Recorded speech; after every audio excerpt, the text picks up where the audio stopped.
Olá, seja bem-vindo, bem-vinda para a última leitura do livro Ele se acha o centro do universo, da Wendy Berry. Estamos aqui no último capítulo, capítulo 7, onde vamos ver agora um pouco sobre os dons que a autora coloca.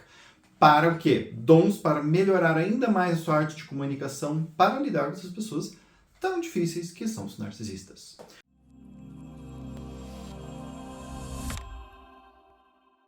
Sete dons.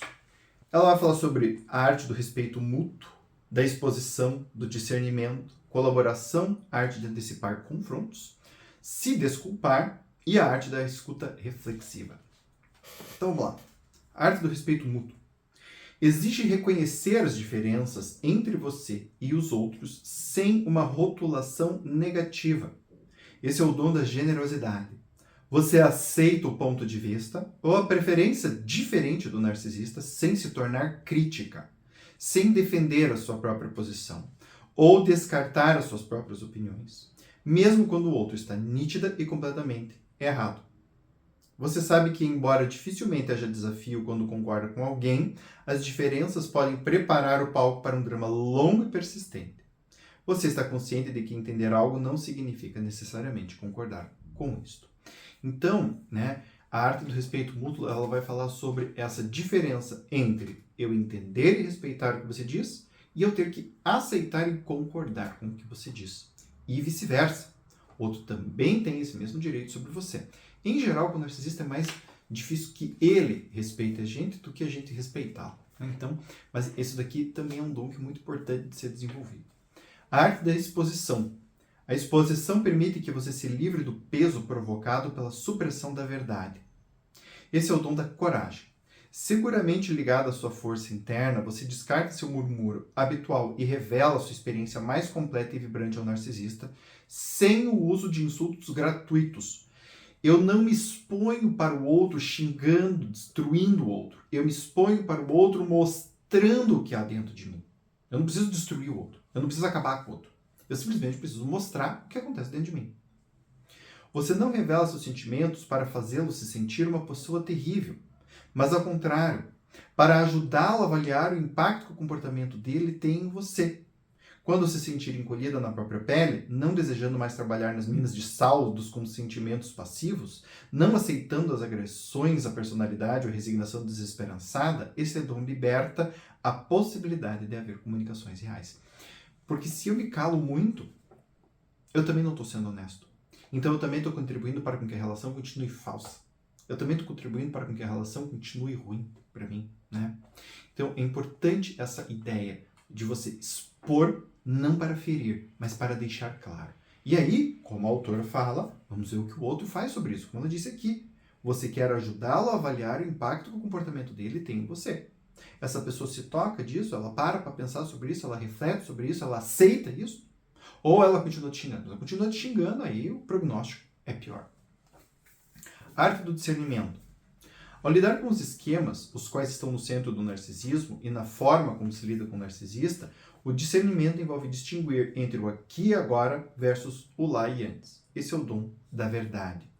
Então, quando eu estou lidando com uma pessoa, eu consigo perceber aonde que ela está lidando comigo no aqui e agora, porque se geralmente essa pessoa está exagerando, ela não está no aqui e agora, ela está no lá e antes. Essa daqui é um jogo de palavras que a autora faz, por quê? Porque quando os nossos esquemas estão ativados, é como se a gente voltasse no tempo, a gente volta a ser uma criança de 6 anos, 5 anos, 3 anos de idade, lidando com a situação presente. É como se de repente a gente pegasse o nosso pequeno eu, colocasse aqui na frente e falasse, lida com essa situação aí. E a criança, coitada, vai fazer aquela única coisa que consegue, vai chorar, vai gritar, vai ficar encolhida de medo.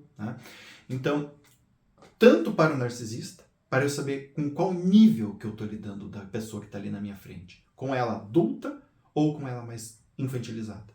E comigo, eu preciso também saber se eu estou mais infantilizado ou não. E comunicar isso, obviamente, faz parte. A arte da colaboração. A colaboração convoca o poder do nós. Esse é o dom do esforço compartilhado. Usar o nós sugere um elemento coletivo. Embora todos somos capazes de cometer erros, também temos algo a oferecer uns aos outros ao trabalharmos juntos. Em um estado de nós, de comunicação, seu diálogo é cuidadosamente esculpido a partir da argila filosófica da responsabilidade compartilhada. Você é informada da sensibilidade extrema do narcisista com relação a se sentir defectivo e envergonhado, o medo de ser controlado e de tirarem vantagem dele, além da sua inabilidade para solicitar conexão. Você sabe que ele pode lançar-se um estilo arrogante, grandioso, intimidador, de evitação, quando seu medidor de sensibilidade detecta a ativação daqueles sentimentos repletos de esquemas. Ser colaborativo restringe a tendência de acusar, mantendo assim o narcisista à vontade. Então, quando a gente fala de colaborativo, a gente está falando de estar junto com essa pessoa. Obviamente, a gente está junto com ela, mas a gente também está junto, não de uma forma submissa, a gente está junto, mesmo nível. Então eu sei das tuas dificuldades, e eu vou lidar com você, e eu vou te respeitar tendo as tuas dificuldades, e o oposto vai ser verdadeiro. Então nós dois criamos essa relação colaborativa, nós dois damos e recebemos. E a minha parte é tentar perceber isso em você. A minha parte é trabalhar com nós. E isso daqui é muito interessante, especialmente com narcisistas, porque eles têm uma dificuldade muito grande com o nós. Uma dificuldade muito grande de entender o que o nós significa. Pensar em nós não é eu mais você. É nós. É um plural. É um plural e não dois singulares. Né? Essa percepção ela pode parecer simples, mas ela é muito difícil de ser sentida na prática. Muitas vezes as pessoas que estão em relacionamentos reclamam: porque quando eu era solteiro eu fazia isso, porque quando eu era solteiro eu fazia aquilo, porque quando eu era solteiro eu fazia aquilo. Sim, porque quando você era solteiro, agora você não é solteiro, agora você está namorando, casado. Como você, por exemplo, se diverte? Como você curte a vida de casado? Como você curte a vida do nós? Essa é uma dificuldade grande do narcisista. E muitas vezes da pessoa que se relaciona com ele, porque também acaba ficando sozinha e se adaptando a essa solidão. Muito bem.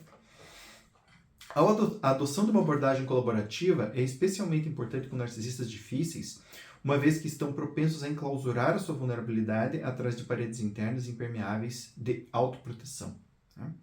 Então, isso daqui vale não só para os narcisistas mais tranquilos, como para os mais difíceis também.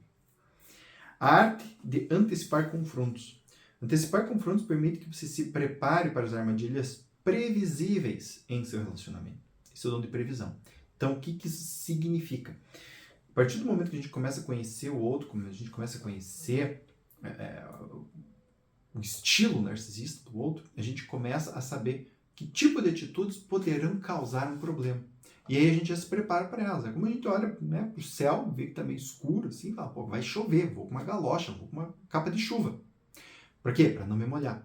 A ideia é exatamente a mesma. Tá? A arte de se desculpar. Uma desculpa genuína coloca ênfase na compaixão pela parte ferida, não na redenção do transgressor. Esse é o dom de responsabilidade. Você está empenhado em ser responsável pelo impacto de seus sentimentos, palavras e comportamentos, sobretudo quando eles magoam. Tá? Perdoar não significa se submeter. Perdoar significa aceitar um erro. Muitas vezes, na relação com narcisistas, precisa tomar cuidado. Por quê? Porque eles querem que, como você está reconhecendo um erro, então você está devendo. No sentido de que agora você tem que ficar submissa a essa pessoa indefinidamente. Não é verdade. De fato, quando a gente comete um erro com o outro, a gente fica em certo débito.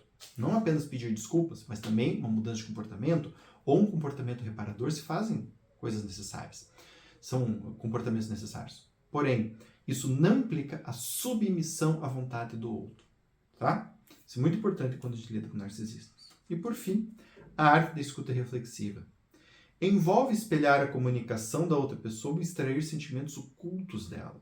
Esse é o dom do equilíbrio. É uma coisa que psicólogos fazem muito. Escutam e repetem exatamente aquilo que a outra pessoa falou.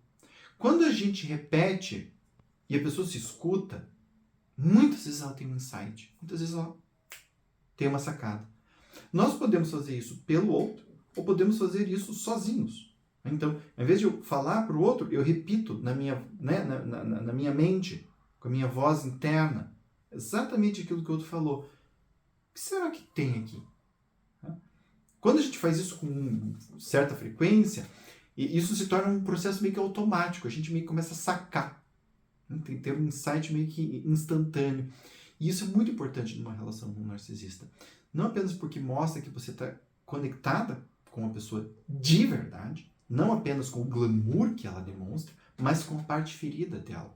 E isso é algo que pode quando bem trabalhado e quando o narcisista se trabalha também, ajudá-lo a começar a se abrir e se soltar. Gente, espero que vocês tenham gostado da leitura deste livro. É um livro bem legal, bem interessante. Essa autora, ela é uma expert em narcisistas, ela trabalha exclusivamente quase exclusivamente com essa população, né? E ela tem vários workshops, né? Quem quiser correr mais atrás da autora, ela tem bastante conteúdo bem interessante para vocês, tá bem? Beijo grande no coração e até o nosso próximo livro.